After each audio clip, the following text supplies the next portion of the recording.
ও আল্লাহ, এই যে দেখেন গ্রাম অঞ্চলের রাস্তা, 3 পার্বত্য জেলার রাস্তা, দুইটি গাড়ি যাতায়াত করার মতো কোনো জায়গা নেই। এদিক দিয়ে যদি আপনাদেরকে দেখাই, আমরা বর্তমান ঢাকার উদ্দেশ্যে রওনা করছি যে গাড়িতে, ওই গাড়িটা বর্তমান পরিস্থিতি আপনাদেরকে দেখাই। এদিক দিয়ে পাশে ড্রেন দেখতে পারতেছেন, এদিক দিয়ে একটা গাড়ি, টোটালি কোথাও জায়গা নেই। আমরা যে এদিক দিয়ে পাশ কাটিয়ে সাইড নিব, এই সাইডটা পর্যন্ত নেই। অলরেডি মানুষ নেমে গেছে গাড়ি থেকে। এই দেখেন গাড়ির চাক্কা কোথায়, গাড়ির চাক্কা ড্রেন একদম এক সমান বর্তমান পরিস্থিতি।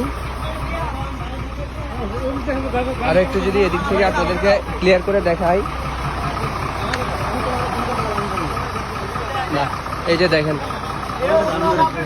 বর্তমান পরিস্থিতি, গাড়ি কোস্টারের একটা চাক্কা বর্তমানে ড্রেনের একদম অতি নিকটে। আমরা তাই সবাই সতর্কর জন্য গাড়ি থেকে নেমে গেছি। বর্তমান পরিস্থিতি দেখতে পারতেছেন, রাস্তা আসলে কতটা ছোট। এখানে দুইটা গাড়ি যে ক্রস হবে, এই ক্রস হওয়ার মতো জায়গা নেই। অলরেডি এখানে একটা গাড়ি যেটা দেখতেছেন আপনারা, এই গাড়িটা যেটা দেখতেছেন ওটা কিন্তু চাক্কা পাঞ্চারের কারণে এই জায়গাটার মধ্যে গাড়িটা বন্ধ হয়ে আছে। এই জায়গাটা দেখেন কত বড় একটা ঢালু, এই ঢালুটা উঠতে গেলে অনেকটাই টাফ, সব গাড়ি এই ঢালু দিয়ে উঠতে পারে না। তাই বর্তমান দেখেন আমাদের শান্তি গাড়ির পরিস্থিতি, আমরা এখন এক মহাবিপদের মধ্যে আছি। তো সবাই গাড়ি থেকে অলরেডি নেমে গেছি।